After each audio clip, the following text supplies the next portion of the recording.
Ce message vous est présenté par l'Assemblée chrétienne Le Tabernacle. www.letabernacle.net. Frères et sœurs, le message que nous allons entendre ce matin est un message qui nous touche au plus haut point, puisque ce matin nous allons partager le pain vivant, partager la parole ensemble. Et le titre de cette prédication ce matin, c'est la restauration de nos familles.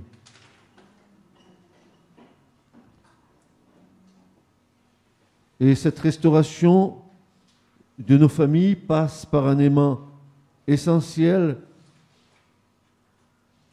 pour le salut de nos familles, ça passe par la restauration des couples.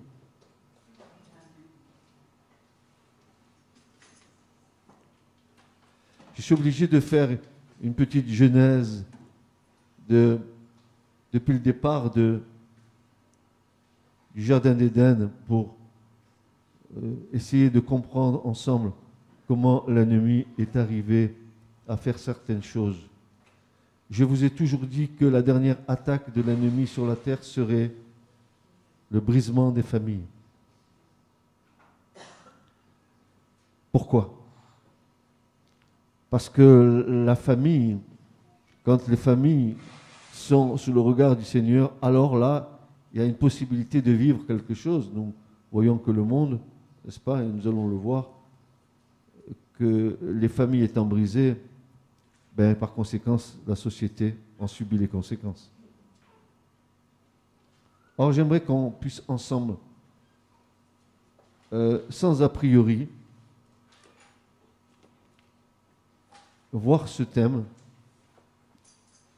parce qu'il commencera par la restauration des couples, mais il aura une prolongation dans le sens que les couples aussi ont des enfants et comment nous devons voir nos enfants dans le plan de Dieu.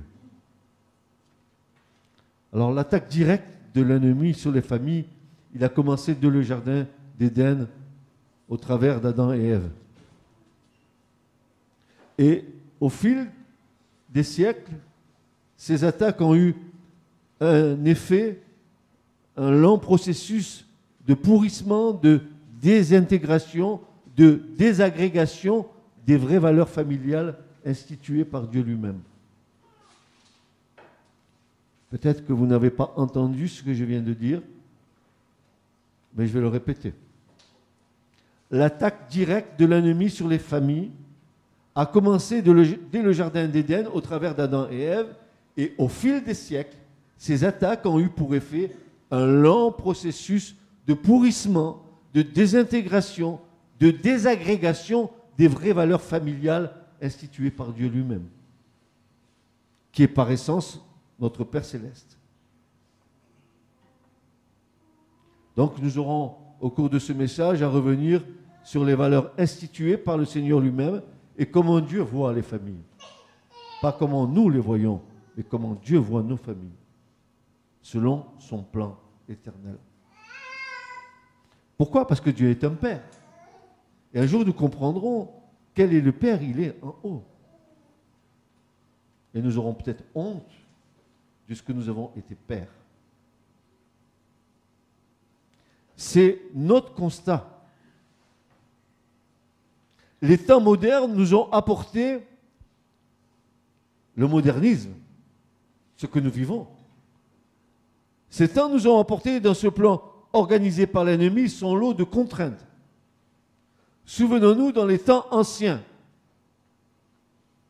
et certains vont sourire, dans les temps anciens, seul l'homme travaillait. La femme, le plus souvent, restait à la maison, s'occuper d'élever les enfants qui étaient issus du mariage. Et le travail de l'homme était suffisant pour subvenir aux besoins de la famille. Il y avait là, dans ce modèle, une véritable éducation des enfants dans le respect des parents. Au passage, nous allons nous souvenir, n'est-ce pas, un des commandements de Dieu, quant à l'éducation des enfants, parce qu'aujourd'hui nous sommes encore des enfants, peut-être que nous avons encore des parents. Mais voilà ce que l'Écriture va nous dire, honore ton père et ta mère. Et afin, c'est causal, si tu honores ton père et ta mère, afin que tes jours soient prolongés sur la terre que l'Éternel ton Dieu te donne. Mais cette chose-là ne peut se bâtir au sein d'une famille que d'une famille qui est née de l'amour de Dieu. Dans le monde, les enfants n'honorent pas tellement les parents. Pourquoi? Parce que nous allons voir comment les valeurs, les vraies valeurs ont été retournées par l'ennemi. Aujourd'hui, dans la création que Dieu a faite, où Dieu a donné un ordre dans la création, tout cet ordre a été chamboulé par l'ennemi. Avec bien sûr la complicité, parfois, la complicité non réelle de l'homme. Il a été manipulé, l'homme. Et bien souvent, on voit dans les familles la hiérarchie que Dieu a instituée complètement renversée. Bien souvent, c'est les enfants qui règnent dans les maisons.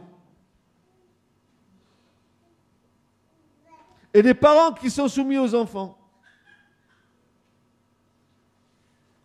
N'est-ce pas vrai? Oh, le beau petit chérubin. Qu'est-ce que tu veux, mon fils chéri? Papa, il va te le donner. Mais non, pas papa, maman.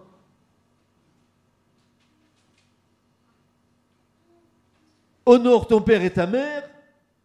Cela se bâtit au sein d'une famille née de l'amour de Dieu. L'évolution du travail dans le modernisme, avec son lot de contraintes, a eu pour effet que la femme doit désormais travailler au même titre que l'homme. Le salaire d'un seul ne suffisant plus. Pourquoi? Pourquoi? Le modernisme nous a apporté son lot de convoitise et de jouissance au travers du matérialisme. La convoitise des yeux. Jean va le dire dans la première épître de Jean, n'est-ce pas? Mais pas seulement cela, car depuis des siècles, l'acharnement de l'ennemi sur nos familles a eu pour effet de soi-disant libérer la femme, car elle gagne son salaire. Les couples désormais vivent des vies séparées. On se retrouve, et dans quel état le soir? Chacun travaillant de son côté, les enfants sont livrés à eux-mêmes, quand il y a encore un semblant de famille. Les enfants, que deviennent-ils dans ce constat d'échec? La société nous décrit la révolte des adolescents à cause de la faillite de ces soi-disant mariages dont le résultat n'est qu'un constat d'échec. Alors la femme revendique à l'homme le fait qu'elle travaille au même titre que lui et que ça lui donne la liberté au même titre que l'homme, donc son indépendance, car elle peut s'assurer financièrement. C'est pas vrai ça? Bien sûr que c'est vrai. Bien sûr. Le fait de vouloir jouir des choses que la société offre a amené un langage qui est le suivant, avec sa litanie bien connue. Oui, nos vacances, nos droits, nos restaurants,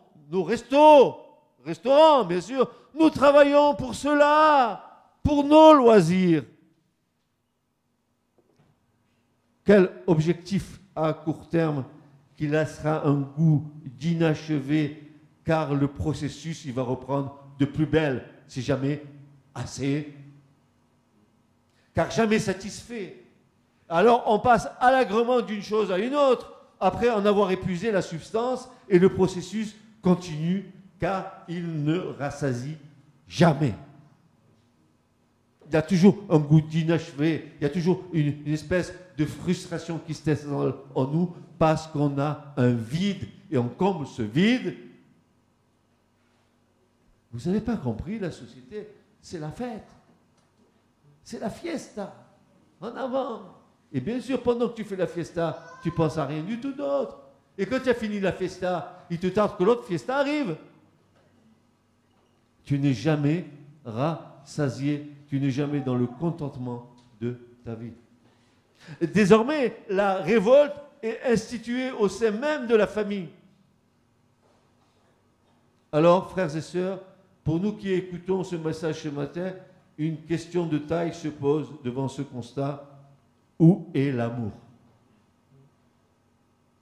Où est l'amour? Car la base de toute vraie famille, c'est l'amour.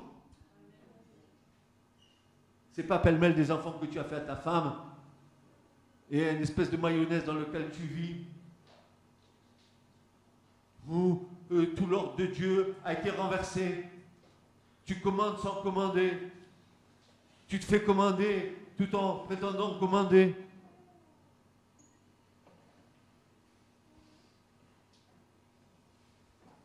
Où est l'amour?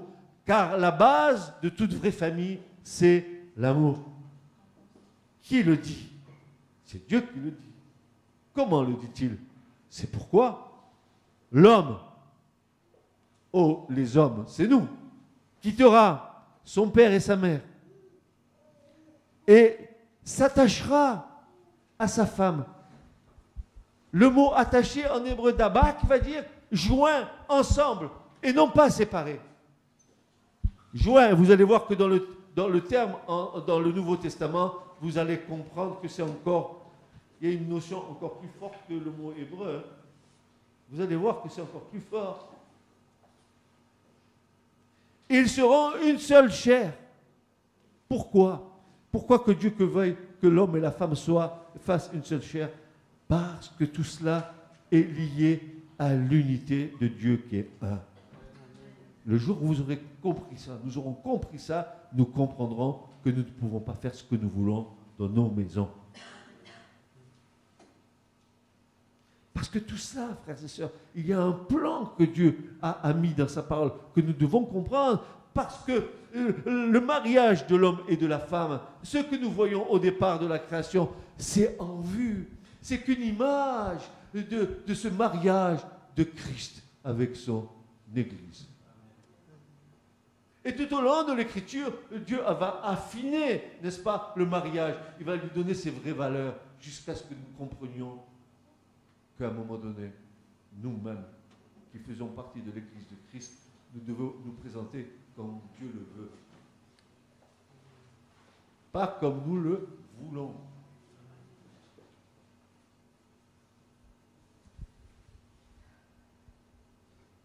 Lorsque cette base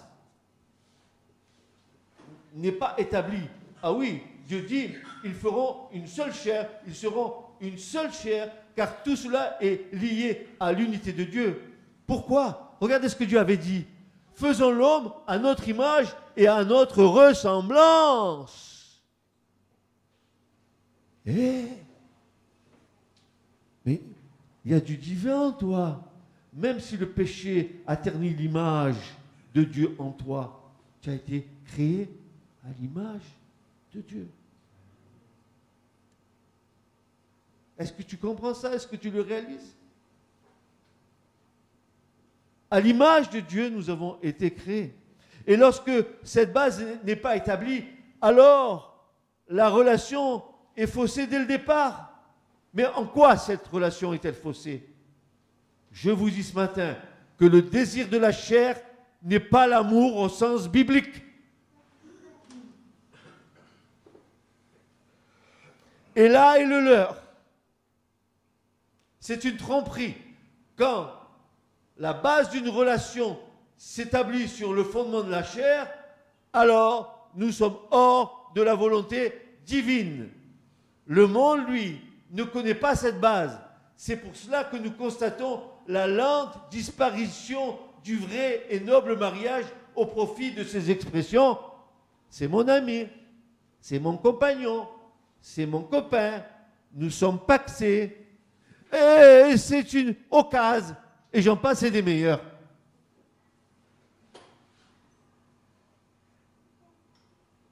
Pourquoi de telles expressions? Parce que désormais, on ne désire aucun engagement qui lie les deux parties, et pour cause, ce n'est pas le véritable amour, c'est la chair. La chair, elle veut sa liberté, alors on ne s'unit pas. La chair, elle ne veut pas être une. Pour être un, il faut avoir reçu l'Esprit de Dieu. Et le monde ne l'a pas. Voyons ce que Paul nous enseigne, frères et sœurs. Il va nous dire ceci dans 2 Corinthiens 11, 2. Frères et sœurs, il y a peu de mots dans ce verset, mais chaque mot, si nous le pesons, c'est de l'or pur. Tu écoutes? Il y a peu de mots dans ce verset, mais chaque mot, il a un poids de gloire éternelle. Regardez ce que Paul dit. Car je suis jaloux à votre égard d'une jalousie de Dieu. Car je vous ai fiancé à un seul mari, pas 36, pour vous présenter au Christ comme une vierge chaste. Pof, pof, pof. Si vous voulez, on prend ce verset, on passe la nuit ensemble ici ce soir, si vous voulez. Je vais simplement sortir des mots pour en donner l'explication. Je vous ai dit, cherchez, vous trouverez. Sondez, vous trouverez. Ne vous contentez pas de votre intelligence pour sonder l'Écriture. Allez vers la révélation de l'Esprit de Dieu. Frères, peu de mots dans ce verset, mais chaque mot vaut son pesant d'or pur.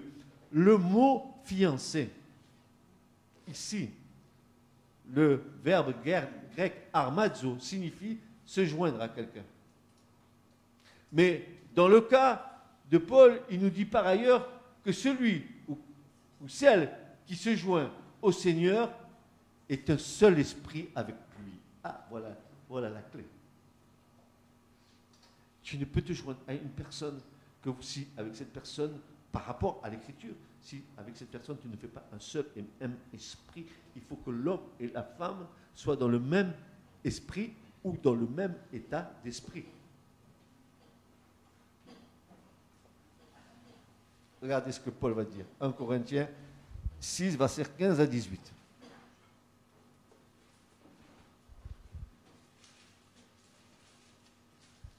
« 1 Corinthiens 6, versets 15 à 18. Écoutez-moi ce verset. 3 versets. Pardonnez-moi. Ne savez-vous pas que vos corps sont des membres de Christ? Ah bon? Voilà une nouvelle. Ah bon? Oui, oui. Prendrai-je donc les membres du Christ pour en faire les membres d'une prostituée? Qu'ainsi n'advienne. Ne savez-vous pas que celui qui est uni à une prostituée est un seul corps avec elle? Car les deux, dit-il, seront une seule chair. Tu as compris? Tu peux être uni dans l'esprit de Dieu, mais tu peux être uni dans l'esprit de la prostitution. Alors, qu'est-ce qu'il est dit ça? Mais ils seront une seule chair, mais celui qui est uni au Seigneur est un seul esprit avec lui. Et Paul va dire, fuyez la fornication. Fuyez. Quelque péché que l'homme commette, il est hors du corps, mais le fornicateur pêche contre son propre corps. Pardon. Et le mot uni, les deux fois qu'il est donné dans ce verset, uni à une prostituée ou uni au Seigneur, le verbe qui est là, le verbe grec, qui est le verbe kolao, qui veut dire se joindre, uni, il vient d'une racine grecque qui est kola. Et kola, ça veut dire que c'est une colle forte. Ça veut dire que quand tu t'unis avec le Seigneur, c'est comme si tu mettais de la glu.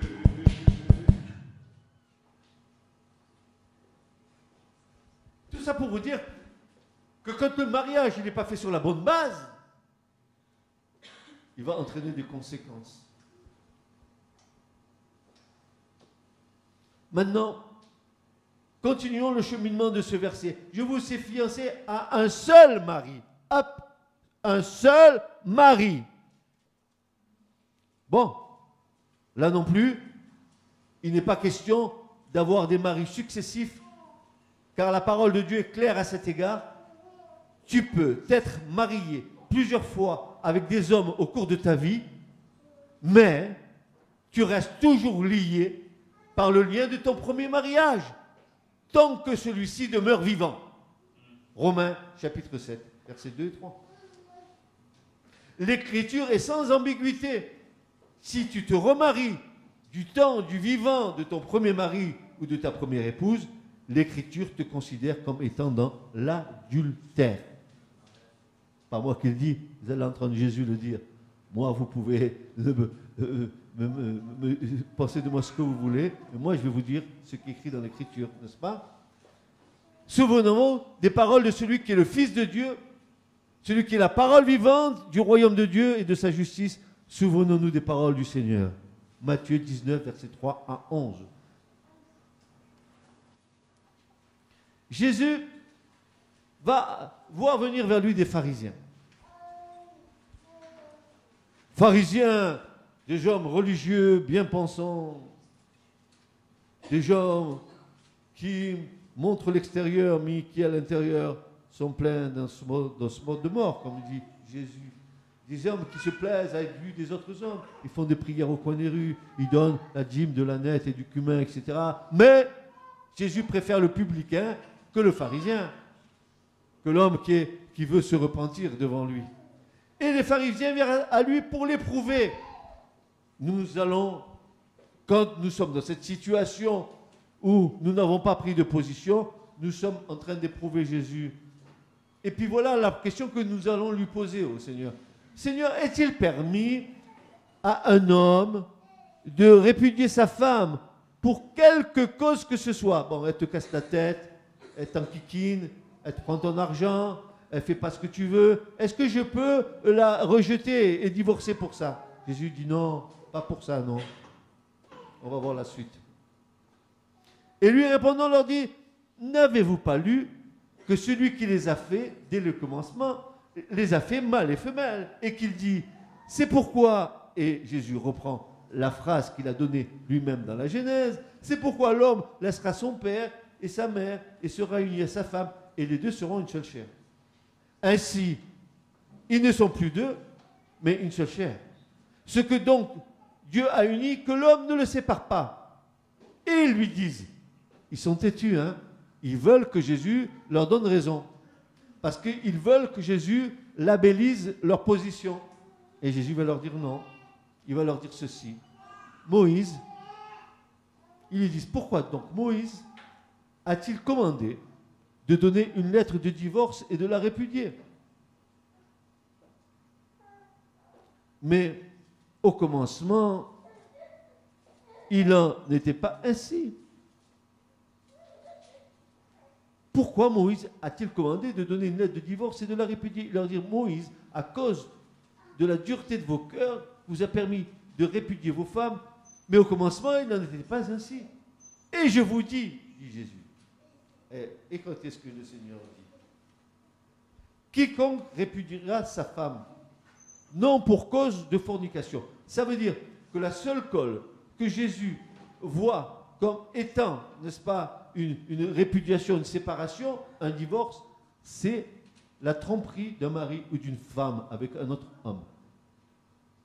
Mais pourquoi ça? Parce que Jésus ne peut pas tromper l'Église, son épouse. Ou alors tu n'as rien compris. Tu as trompé ton mari, tu n'as rien compris. Tu as trompé ta femme, tu n'as rien compris. Surtout si tu es un enfant de Dieu. Alors, qu'est-ce que Jésus va leur dire? Il n'en était pas ainsi au commencement. Et je vous dis que quiconque répudiera sa femme, non pour cause de fornication, et là est l'élément principal d'une séparation du temps de Moïse, la fornication en dehors du mariage. Et on épousera une autre. Jésus dit, cet homme commet l'adultère. Pas Francis, Jésus qui le dit. Et celui qui épouse une femme répudiée commet aussi une adultère. C'est la réciprocité, c'est normal. Ça touche à l'unité. Car Et Jésus va le dire. Maintenant, il va être précis. Il va dire ceci. Mais il leur dit, tous ne reçoivent pas cette parole. Et je comprends que, même peut-être au milieu de nous, tous ne reçoivent pas cette parole ce matin. Mais à ceux à qui il est donné, car il y a des eunuques qui sont nés tels dès le ventre de leur mère. Il y a eu des eunuques qui ont été faits eunuques par les hommes. Mais il y a des eunuques qui se sont faits eux-mêmes eunuques pour le royaume des cieux. Que celui qui peut le recevoir, le reçoive. Amen. Vous vous rendez compte comment le Seigneur, il a un panel de réponses qui nous interpelle tellement. Tellement. Et ne crois pas, tout le mariage qui aujourd'hui est foulé aux pieds, qui aujourd'hui est abandonné, un jour Dieu rendra justice, bien sûr, et toutes ces vraies choses qui sont là ont fait que l'Église pâtit de ces problèmes-là.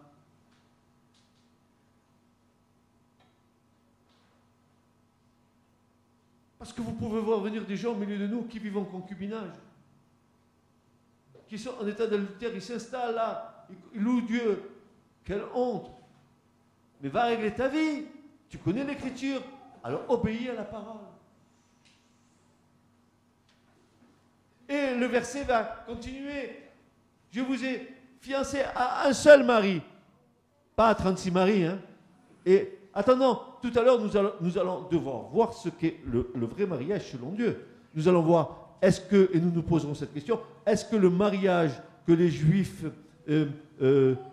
procédaient, n'est-ce pas, est-il le mariage au sens où Dieu l'entend? Et vous allez bien comprendre très très vite que le mariage juif est une image du mariage que Dieu, lui, a prévu avec son Église.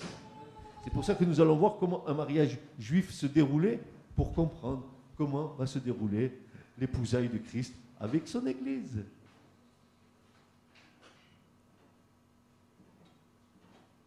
Et le verset continue. Je vous ai fiancé un seul mari pour vous présenter à lui. Que veut dire le mot présenter ici? Tiens, je te présente ma femme. Tiens, Jésus, je te présente l'Église. Non, non, non, non. Ça, c'est le langage à nous aujourd'hui. Ce n'est pas ce que dit l'Écriture. Se présenter, comme dit Paul, c'est pour nous amener à l'intimité de Christ. Ah, c'est meilleur. Ah, c'est meilleur. C'est chouette. Je rentre dans son intimité.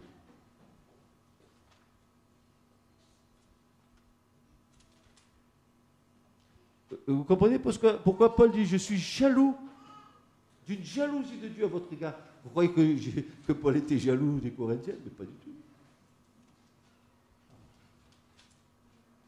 Il était jaloux d'une jalousie de Dieu à l'égard des Corinthiens en rapport à Christ et l'Église. Quelle notion avons-nous, frères et sœurs? Mais quelle notion avons-nous?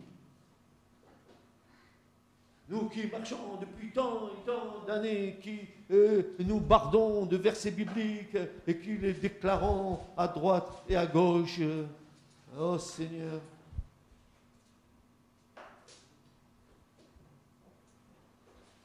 Au Christ, pour vous présenter comment?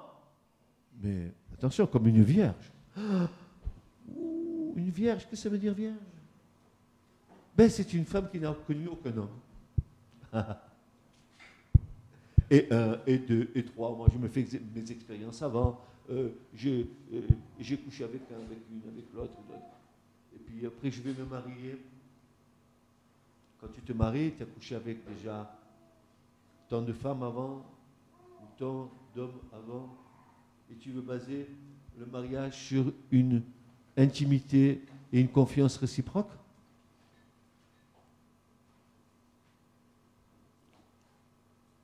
Alors, vous avez vu l'hypocrisie aujourd'hui? Non mais, je rêve. Il y a des gens qui viennent se marier, vous voyez la mariée en blanc, elle vient avec les enfants qu'elle a eus de l'homme, et elle va à l'église. Je suis la Vierge sage, chaste, regardez. Quelle horreur. On ne se moque pas de Dieu. Ah, il y aura juste rétribution à tout ça. vierge. Et 1, et 2, et 3. Il y en a qui tiennent la liste.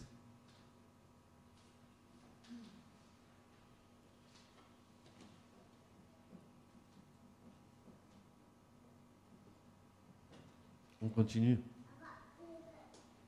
Comme une vierge chaste. Le mot agnos, ici en grec, veut dire pur charnellement. Pas été touché.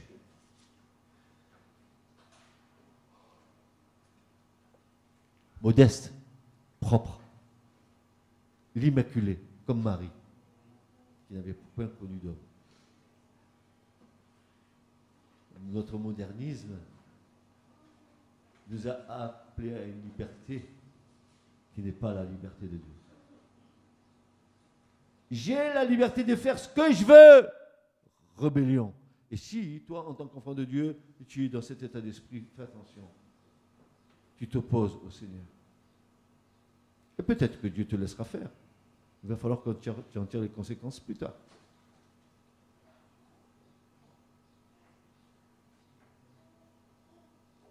Maintenant, pourquoi les exigences du mariage sont-elles si élevées? Tout simplement parce que cela met en exergue l'union de Christ avec l'Église, sa relation avec elle. Et Paul va nous décrire cette relation. Et il va faire une comparaison entre Christ et l'Église et l'homme et la femme dans le mariage. Et voilà ce qu'il va dire Éphésiens 5, versets 22 à 33. Femme, et allez, voilà, ça y est, ça commence. Ça commence. Combien j'ai entendu de fois ici, dans ce passage, les réactions des sœurs, entre parenthèses. Femmes, soyez soumises à vos propres maris comme au Seigneur. Ah non. Non. Non. Non, non, non. Non, non, non, non. Parce que le mari est le chef de la femme. Ah non. Non. C'est moi qui porte le pantalon à la maison.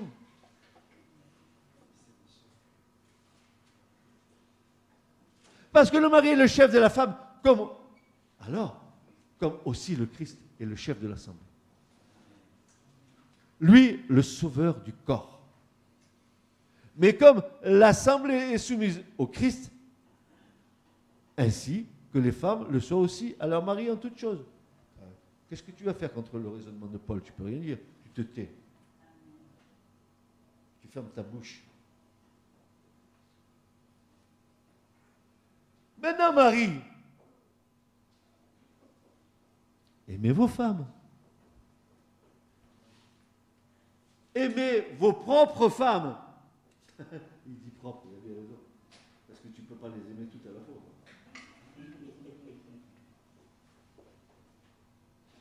Comme aussi le Christ a aimé l'assemblée et s'est livré lui-même pour elle, afin qu'il la sanctifia en la purifiant par le lavage d'eau, par la parole, afin que lui se présentât l'assemblée à lui-même, c'est-à-dire l'Église, c'est-à-dire l'épouse glorieuse, n'ayant ni tache, ni ride, ni rien de semblable, mais afin qu'elle fût sainte et irréprochable. Peux-tu dire que ta femme est irréprochable? Ah, Seigneur. Peux-tu dire que ton mari est irréprochable? Ah, Seigneur. De même aussi, les maris, écoutez, les maris. Les maris doivent aimer leur propre femme comme leur propre corps. Celui qui aime sa propre femme s'aime lui-même. Mais oui, c'est l'unité dans l'amour. Alors, ça ne peut pas être autrement. Ou alors, on n'a rien compris. On n'a rien compris. Car personne n'a jamais haï sa propre chair, mais il la nourrit et la chérit. Non pas, je chéris ma chair pour me faire beau ou belle. Non, je tiens mon corps en bride. Je suis agréable au Seigneur. Je mets mes membres au service de la justice de Dieu. N'est-ce pas? Hein? Alors, personne n'a jamais haï sa propre chair, mais il la nourrit, il la chérit, comme aussi le Christ assemblé, car nous sommes membres de son corps, et de sa chair, et de ses os. C'est pour cela que l'homme laissera son père et sa mère et sera joint, collé à sa femme, et tous les deux seront une seule chair. Ce mystère est grand, mais moi, je parle relativement à Christ et à l'Assemblée. Toutefois, que chacun de vous, aussi en particulier, aime sa propre femme comme lui-même, et quant à la femme, qu'elle craigne son mari.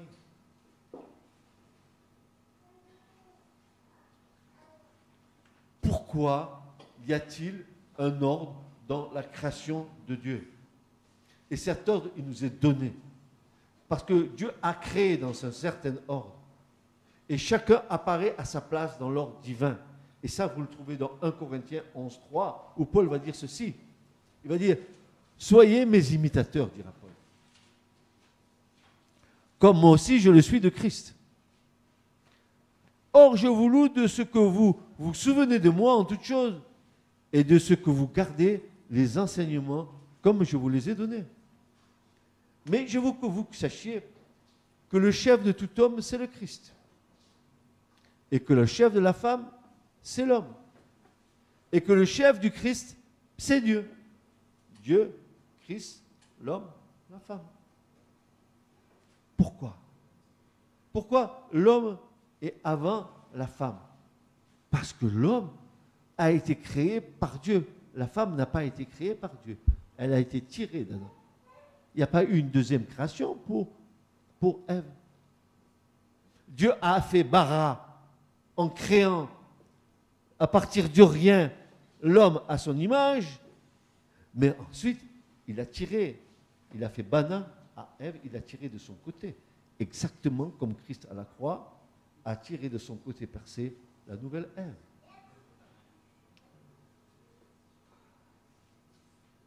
Ainsi, l'ordre divin est établi et chacun est à sa place. La femme existe dans l'unité du couple. Elle fait partie intégrale de cette unité à la place que Dieu lui a conférée. Et écoutez bien cela. Et écoutez bien cela. C'est un verset clé. Que si nous ne vivons pas, eh bien, nous ne sommes pas dans la volonté divine. Il est dit ceci. La sanctification de l'homme et de la femme dans le mariage se fait par la sauvegarde qui est pour eux le lien du mariage. Le lien du mariage te sanctifie quand tu es dans l'unité de l'amour. Il sanctifie l'homme et il sanctifie la femme. Quand le mariage, quand il y a une coupure entre l'homme et la femme, ben personne ne sanctifie l'autre, ni l'un ni l'autre. Alors un, il dira je me sanctifie, mais l'autre n'est pas sanctifié. Or, ce que Dieu veut, ce n'est pas une division. Dieu veut que nous soyons un. Mais tu ne peux pas faire un avec l'autre si tu n'aimes pas l'autre. Ou comme disent certains, je reste avec toi pour sauver les apparences. Et quand nos enfants seront adultes, on se séparera.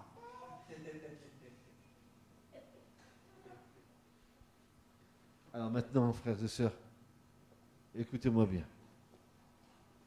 Nous allons maintenant voir comment le couple juif se mariait et quelle va être l'analogie avec le mariage de Christ avec l'Église. Alors, à ce sujet-là, je vous rappelle que ce que je vais vous dire maintenant a été déjà écrit dans un livre qui s'appelle La parabole des 10 vierges et que le Seigneur m'a demandé ce matin de vous relire. Parce que je ne me doutais pas que ce sujet qui est écrit en 2011, mais qui vient de bien avant, bien avant, serait d'actualité aujourd'hui comme il est. Et je m'aperçois de plus en plus que dans ce livre-là, des choses qui ont été écrites il y a bien des années en arrière, qui sont en train de devenir une réalité maintenant. Alors, parlons des coutumes du mariage juif. Les habitants du monde occidental moderne ne saisissent pas l'entière signification de la promesse de Jésus-Christ dans l'évangile de Jean. En effet, en faisant cela, il dressait une analogie entre l'épousaille avec l'Église et les coutumes du mariage propres aux Juifs de son époque. Ces coutumes doivent être examinées si quelqu'un veut réellement saisir la profondeur de la promesse. La première étape majeure d'un mariage juif était les fiançailles. Aujourd'hui, fiançailles. Aussitôt dit, aussitôt fait, on rentre dans la chambre. Les fiançailles, est-ce que cela existe encore? Ben, vous comprenez, il y a une nouvelle religion qui s'appelle la laïcité.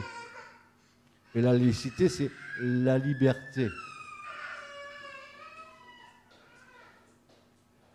C'est le Pax. C'est l'homosexualité, le mariage homosexuel. C'est ça la laïcité, c'est la grande liberté où l'homme peut faire ce qu'il veut, plus de limites. La première étape majeure d'un mariage juif était les fiançailles.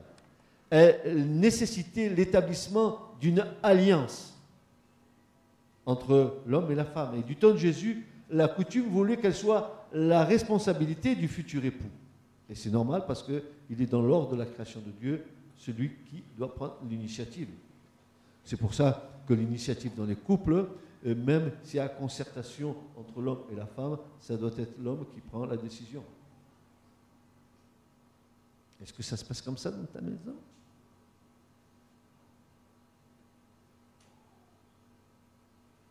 Alors, le futur époux devait aller de la maison de son père jusqu'à la demeure de sa future épouse. À son arrivée, il devait négocier avec le père de la jeune fille afin de déterminer le prix de la dot. On va dire, mais qu'est-ce que c'est ça? Il a acheté la fille. Non, vous allez voir pourquoi tout ça. Dot, en hébreu, moar, une dot, n'est-ce pas, cadeau que l'on faisait aux parents dont on épousait la fille.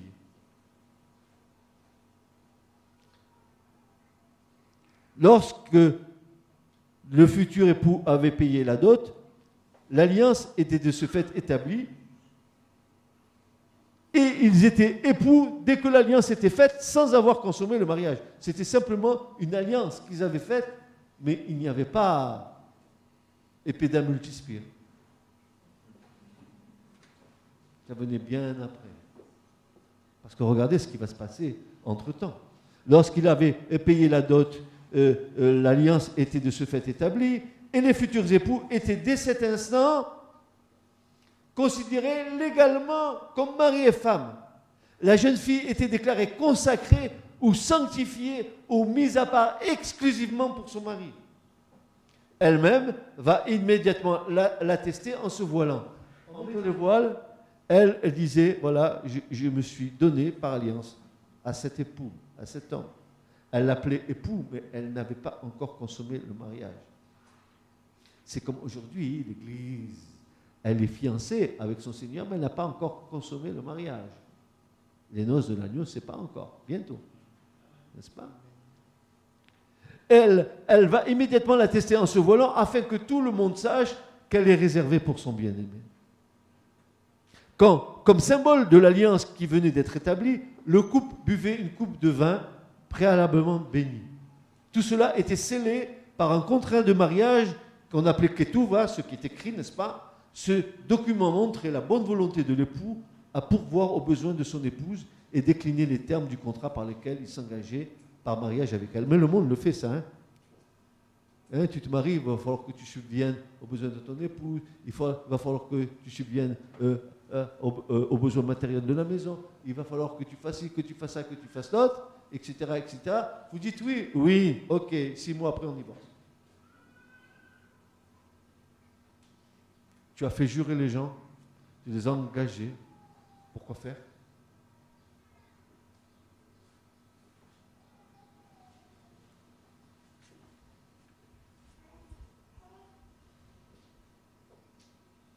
Ce document montrait la bonne volonté de l'époux à pourvoir aux besoins de son épouse et décliner les termes du contrat par lequel il s'engageait par mariage avec elle. Après l'établissement de l'alliance, le jeune homme quittait la maison de la jeune fille et retournait chez son père. Il demeurait là séparé de sa fiancée pendant une période de 12 mois. Cette période de séparation lui permettait à elle d'assembler son trousseau, de se préparer à la vie du mariage, alors que le jeune homme s'affairait à la préparation des appartements dans la maison de son père pour accueillir sa future femme. Où il amènerait plus tard sa fiancée. Il portait un soin particulier à la chambre nuptiale. À la fin de la séparation, et de cette période de 12 mois, le fiancé venait chercher sa fiancée afin qu'elle demeure avec lui. Ceci se faisait habituellement la nuit, parabole des 10 villages, Matthieu 25. Pour l'occasion, le fiancé était accompagné de son garçon d'honneur et d'un cortège d'hommes. Il quittait la maison du père et se dirigeait en procession, éclairé au flambeau, vers la maison de la fiancée. Et même si elle attendait sa venue, elle n'en connaissait pas le moment précis. Pour cette raison, l'arrivée de ce dernier était précédée d'un grand cri. « Ah, j'arrive !» Ce cri la prévenait et lui permettait de se préparer à l'accueillir. Alors que le fiancé eut accueilli sa fiancée et ses servantes, le groupe s'en retournait à la maison du père du jeune homme. À leur arrivée, il trouvait là les invités déjà rassemblés pour la noce. Lors de la cérémonie, les époux étaient placés sous le dais nuptial, ce qu'on appelle en hébreu la houpa. La houpa, c'est une espèce de tente sur laquelle ils se mettent. Pourquoi faire? À quoi que ça sert? Symboliquement, c'est le couple se plaçant sous la présence de Dieu qui représente la protection, le pardon et la grâce. Peu de temps après, les fiancés étaient accompagnés par le groupe jusqu'à la chambre nuptiale. La fiancée, le visage toujours couvert, voilé, et son fiancé entraient dans la chambre nuptiale, là où pour la première fois, ils s'unissaient physiquement et ainsi consommaient leur mariage qui avait été conclu précédemment.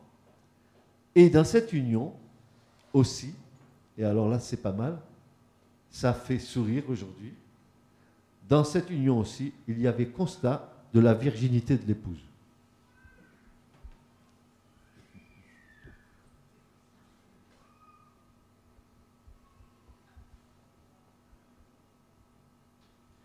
Même l'Écriture nous décrit la chose. Les anciens entraient et prenaient le drap de la chambre nuptiale et constataient les traces de sang qui disaient que la défloraison était faite et qu'elle était donc vierge. Ils sont fous ces Romains. On ne peut pas se marier comme ça aujourd'hui. On est en 2016. Est-ce que le monde n'est pas rentré dans l'Église ?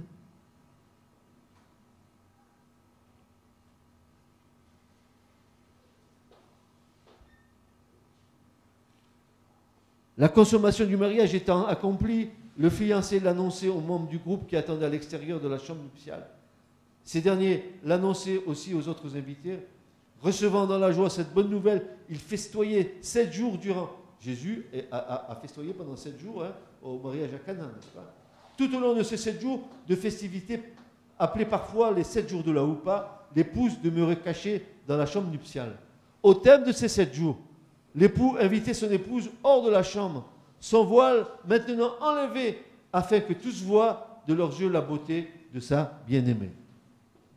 Alors maintenant, qu'est-ce que cela a à voir avec Christ et l'Église?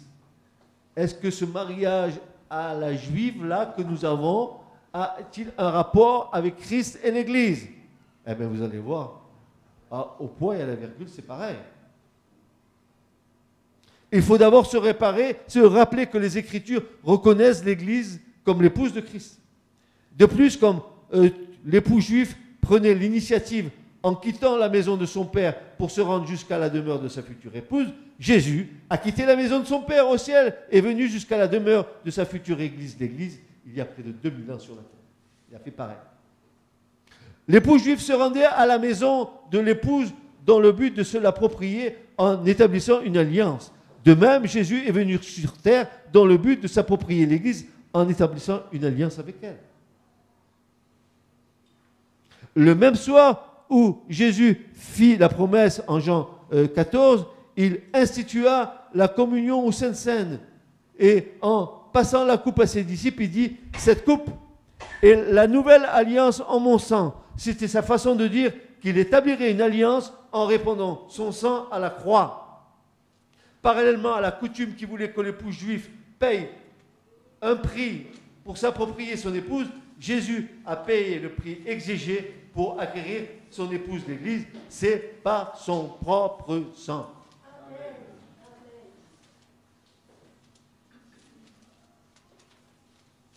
Analogue à l'épouse juive, déclarée sanctifiée ou mise à part exclusivement pour son époux, Après l'établissement de l'Alliance, l'Église a été déclarée sanctifiée et mise à part exclusivement pour le Christ.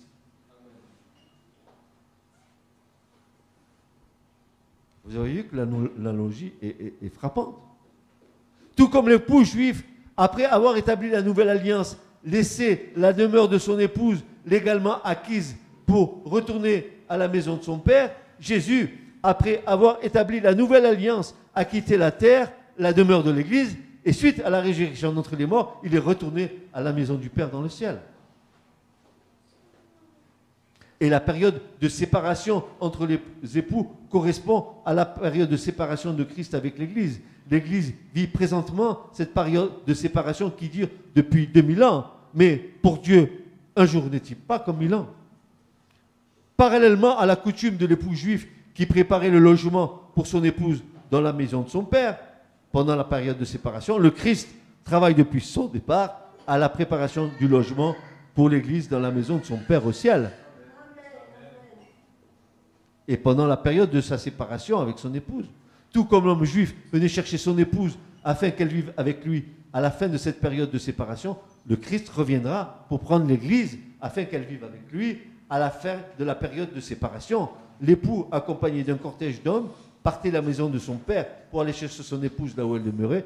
Il en sera ainsi pour le Christ. Il viendra de la maison de son père au ciel, accompagné d'une escorte d'anges pour chercher son Église et l'amener dans la demeure qu'il lui a préparée chez son père. Exactement pareil. Exactement pareil.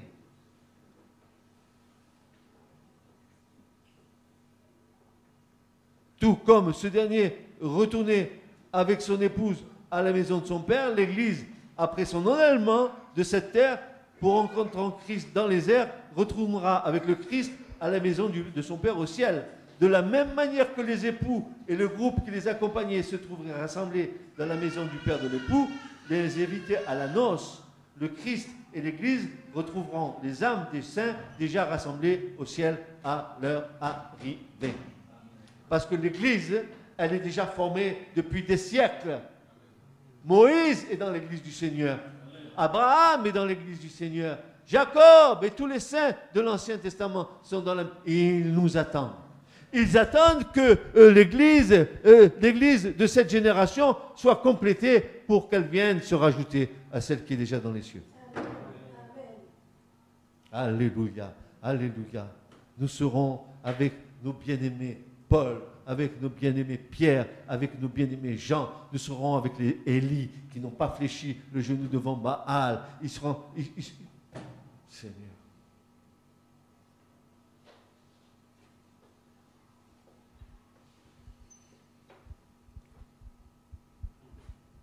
Permettez-moi, je vais boire, j'ai la gorge sèche.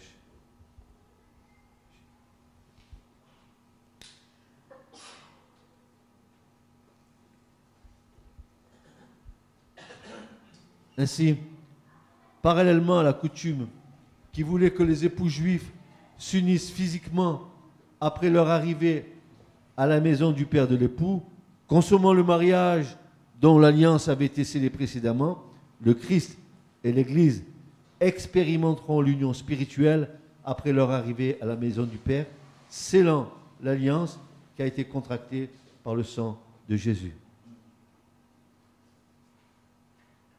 L'Église devra être vierge et chaste. La coutume voulait que l'épouse juive demeure cachée dans la chambre nuptiale pour 7 jours après l'arrivée à la maison du père de l'époux. De même, l'Église restera cachée pour une période de 7 années après son arrivée à la maison du Père du Christ au ciel.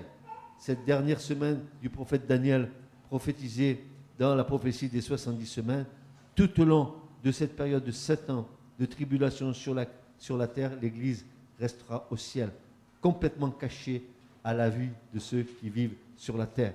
Comme l'époux juif qui amenait son épouse sans voile de la chambre nuptiale vers les invités à la fête du mariage, à la fin de la période de 7 jours, afin que tous la voient, de même, le Christ amènera avec lui l'Église hors du ciel lors de sa seconde venue, à la fin de ces 7 années de tribulation, afin que les vivants la voient et qu'ils reconnaissent qu'elle est la vraie Église. Ainsi en est-il de l'union de Christ avec son Église. Le sujet, frères et sœurs, n'est pas épuisé. Nous continuerons ce sujet à explorer, n'est-ce pas, avec l'aide du Saint-Esprit, tout le chemin de lumière qui nous conduisent à l'union parfaite avec Christ. Et nous continuerons pour que la restauration de nos familles soit complète. Amen.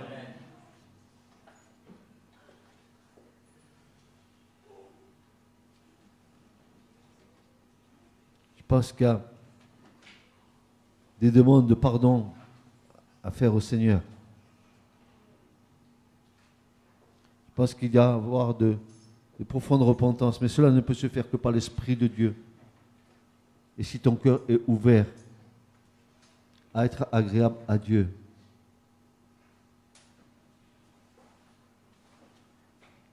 nous sommes dans une génération qui a foulé aux pieds la parole de Dieu. Mais la parole de Dieu, elle vit éternellement. Elle ne disparaîtra jamais, parce que la parole de Dieu, c'est Christ. C'est la même race, c'est la parole incarnée, c'est le Verbe. Incarné, mais aussi incréé, qui n'existe que par lui-même. Il est Dieu. Et c'est pour cela, frères et sœurs, que nous devons prendre au sérieux le fait que l'Église, n'est-ce pas, ait reçu ces enseignements tellement précieux. Ne les regardons pas comme étant une connaissance, mais vivons-les.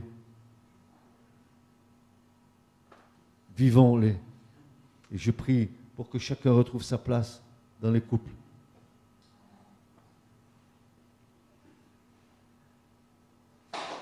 Dieu, le Père, Christ, l'homme, la femme.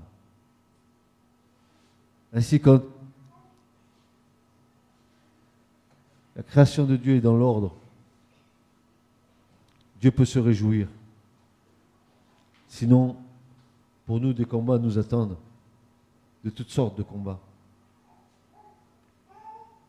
Je crois qu'on devrait mettre toutes nos forces à mettre en pratique réellement ce verset de l'Écriture qui dit « Si tu crois, toi et toute ta famille sera sauvée ». Mais pour qu'il y ait un salut dans nos familles, il faut que nous rétablissions l'ordre de Dieu dans nos maisons. Nous ne pouvons pas prétendre servir Dieu si nous ne sommes pas irréprochables dans nos maisons. Vous avez vu les versets que nous avons lus les semaines d'avant. Il faut que nous soyons comme ça devant Dieu, irréprochables. Afin que nous soyons agréables à Dieu. Et afin que nous ayons cette assurance que nous entretenons dans l'espérance de notre enlèvement auprès de lui. Amen.